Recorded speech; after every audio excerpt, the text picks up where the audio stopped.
కాలనీలో పనులు జరగాలంటే కౌన్సిలర్ మనోడై ఉండాలనా లేదా మీరు ఒక్కసారి ఆలోచన చేయండి. మన ఎమ్మెల్యేతోని మన మంత్రి దగ్గర పోయి కూర్చొని నాకు ఇది కావాలి అని అడిగేటోళ్ళు ఉంటేనే కదా సమస్య పరిష్కారం అయ్యేది.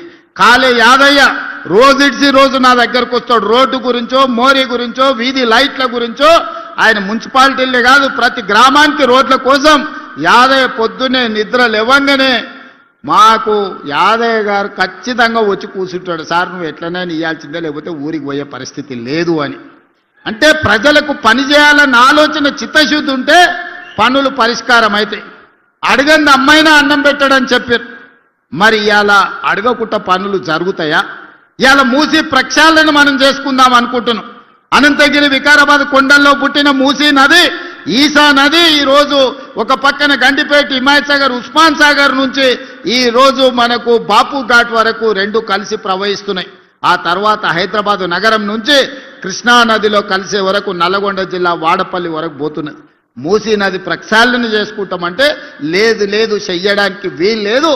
ప్రజలు కాలుష్యంలోనే బతకాలని బీఆర్ఎస్ వాళ్ళు బీజేపీ వాళ్ళు ధర్నాలు చేస్తున్నారు. మొన్న వాళ్ళు పోయి మూసీలో ఉన్న కాలనీలలో వండుకున్నారు. వరదొచ్చినప్పుడు నేను అడిగిన మరి పోండా ఇప్పుడు మూసీ దగ్గర పోయి పండుకోండి చూద్దాం, మూసీలో కొట్టుకుపోయి కృష్ణాలో తేలుతారు పోండి అని. ఎవడు అక్కడ దిక్కుపోలే. ఎంతసేపు చేసే అభివృద్ధికి కాళ్ళల్లో కట్టెబెట్టాలన్న ఆలోచన తప్ప అభివృద్ధి చేసుకోవాలన్న ఆలోచనే లేదు. గుజరాత్లో సబర్మతి రివర్ ఫ్రంట్ చేసుకుంటారు, ఢిల్లీలో యమునా నది రివర్ ఫ్రంట్ చేసుకుంటారు, ఉత్తరప్రదేశ్లో గంగా నది రివర్ ఫ్రంట్ చేసుకుంటారు. ఇవన్నీ బీజేపీ పాలిత రాష్ట్రాలు. గొప్పగా చెప్పుకుంటారు మా నరేంద్ర మోడీ ఇన్ని రివర్ ఫ్రంట్లు చేసిండు, ఇంత అభివృద్ధి చేసిండని. అయ్యా మరి గుజరాత్కు సబర్మతి రివర్ ఫ్రంట్ కావాలి, ఢిల్లీకి యమునా నది రివర్ ఫ్రంట్ కావాలి, ఉత్తరప్రదేశ్కు గంగా నది రివర్ ఫ్రంట్ కావాలి. మరి మా హైదరాబాద్కు యమునా నది మా మూసీ నది రివర్ ఫ్రంట్ వద్దా అని నేను అడుగుతున్న బీజేపీలో. ఏం దరిద్రం వచ్చింది మీకు? మీ నెత్తి మీద ఏమన్నా దరిద్రం ఉందా? మా మూసీ ప్రక్షాళన చేసుకొని మేము మంచిగా బతుకుతాం అనుకుంటే మాకు అడ్డం పడుతున్నారు. ఇవాళ పేదోళ్లకు మంచి ఇండ్లు కట్టిస్తాం, మంచి స్కూల్ కట్టిస్తాం, వాళ్ళ పిల్లలకు మంచి పాఠాలు చెప్పిస్తాం మూసీ నది ఒడ్డున ఉన్న వాళ్ళకంటే, లేదా మూసీ మురికిలోనే వాళ్ళు బతకాలని ఇవాళ బీజేపీ వాళ్ళు బీఆర్ఎస్ వాళ్ళు అడ్డం పడుతున్నారు. ఎందుకు నేను ఇవన్నీ చెప్తున్నా అంటే ఇవన్నీ పట్టణ ప్రాంతాలలో ఉన్న అభివృద్ధి కార్యక్రమాలు. ఈ పట్టణ ప్రాంతాలలో నిన్నటి వరకు బీఆర్ఎస్ బీజేపీ వాళ్ళే కౌన్సిలర్లు కార్పొరేటర్లుగా ఉన్నారు.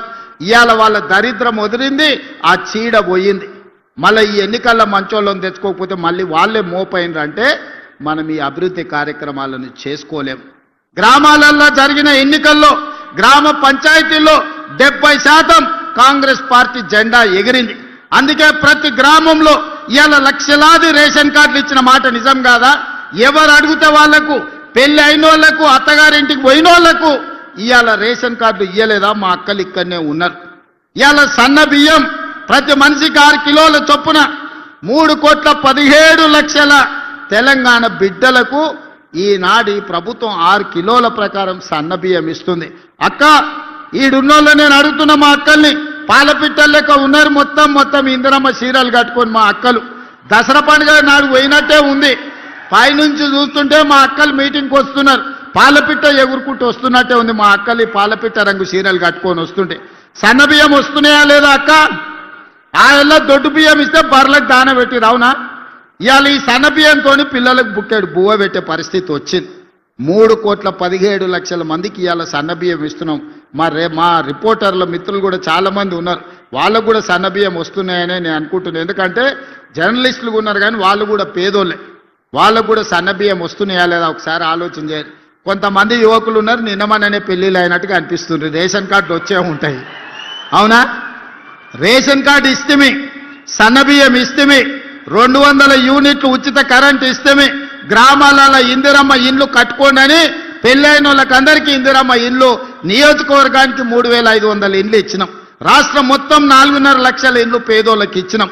నిజంగానే చంద్రశేఖర్ రావుకు 10 ఏళ్లలో 20 లక్షల కోట్ల నగదు ప్రజలు పన్నులు చెల్లించు.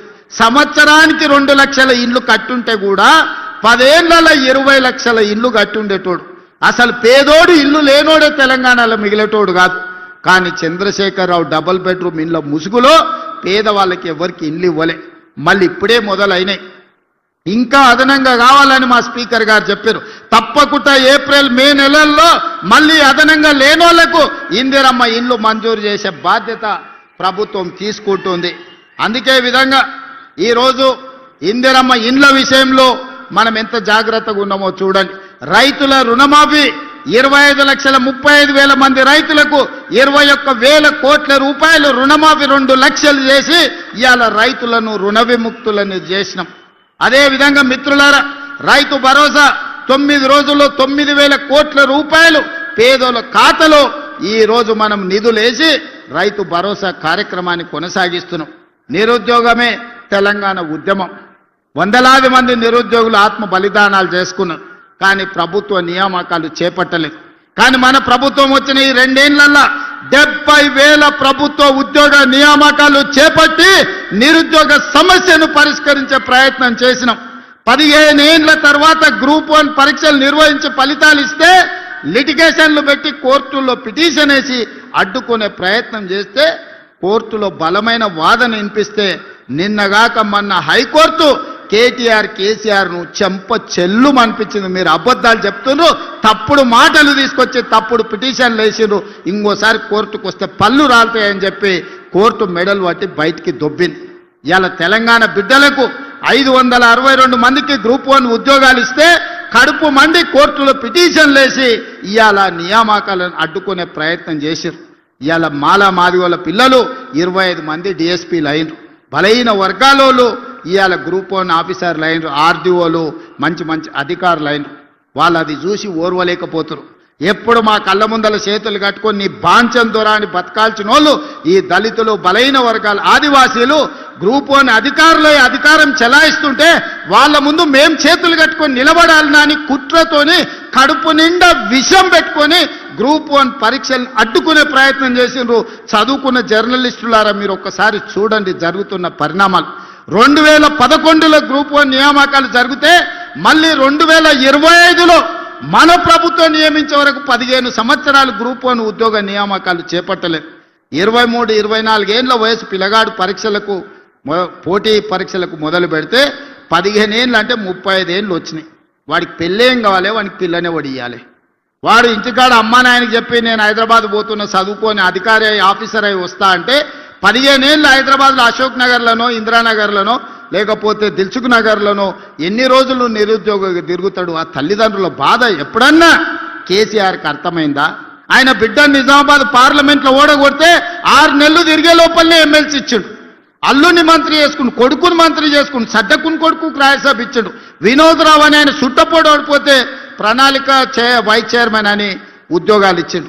నీకు నీ చుట్టాలు ఎవ్వడు ఖాళీగా ఉండొద్దు, అందరికీ ఉద్యోగాలు ఇవ్వాలి, కానీ పేదోళ్ళ పిల్లలకు ఉద్యోగాలు ఇవ్వొద్దా అని నేను అడుగుతున్న చంద్రశేఖర్ రావు గారు. ఎన్ని రోజులు ఈ కుట్రలు చేస్తారు, ఎన్ని రోజులు ఈ కుతంత్రాలు చేస్తారు?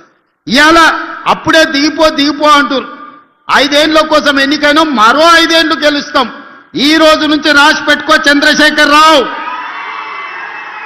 కల్వకుంట్ల కిషన్ రావు గారు రాసి పెట్టుకో, బీజేపీ నాయకుడా, రాబోయే 8 సంవత్సరాలు ఇందిరమ్మ పాలన తెలంగాణ రాష్ట్రంలో కొనసాగుతుంది. తెలంగాణ రాష్ట్రాన్ని దేశంలోనే నెంబర్ 1 గా అభివృద్ధి చేసి మా రీజనల్ రింగ్ రోడ్డు పూర్తి చేసుకుంటాం, మా వికారాబాద్ కృష్ణా రైల్వే లైన్ పూర్తి చేసుకుంటాం, మా ప్రాణహిత చేవెళ్ల ప్రాజెక్టును పూర్తి చేసుకుంటాం, మా మక్తల్ నారాయణపేట కొడంగల్ ఎత్తిపోతల పథకాన్ని పూర్తి చేసుకుంటాం, మా వికారాబాదును ఒక ప్రపంచ పర్యాటక కేంద్రంగా మేము పూర్తి చేసుకుంటాం, మా అప్పా జంక్షన్ నుంచి మన్నెగూడ నుంచి తాండూరుకు రోడ్డు పూర్తి చేసుకుంటాం, కాగ్నా నీళ్లు తాండూరుకు తీసుకెళ్తాం, కాగ్నాలో తాండూరులో అండర్ గ్రౌండ్ డ్రైనేజీని పూర్తి చేసుకుంటాం. నువ్వు నీ తాతలు అందరు ఎవరెవరు అడ్డం వస్తారో చూస్తాం. ఈ ఎన్నికల్లో మీరు చేసే కుట్రలన్నీ కూడా చెయ్యండి అని చెప్పి నేను ఈరోజు సవాలు విసురుతున్నా. అందుకే మిత్రులారా, ఇవాళ ఆలోచన చేయండి.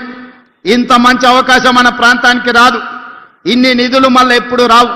ఇప్పుడు చిన్నదో పెద్దదో మాకు తెలిసినోడనో సుట్టపోడానో వంగి నమస్కారాలు పెట్టిండనో కోటేస్తారంటే మన గల్లీలో, మన కాలనీలో అభివృద్ధి ఆగిపోతుంది. ఎందుకంటే వాళ్ళు వచ్చి ఎమ్మెల్యేలను కలవరు, వాళ్ళు నిధులు అడగరు. మరి అడగనప్పుడు నిధులు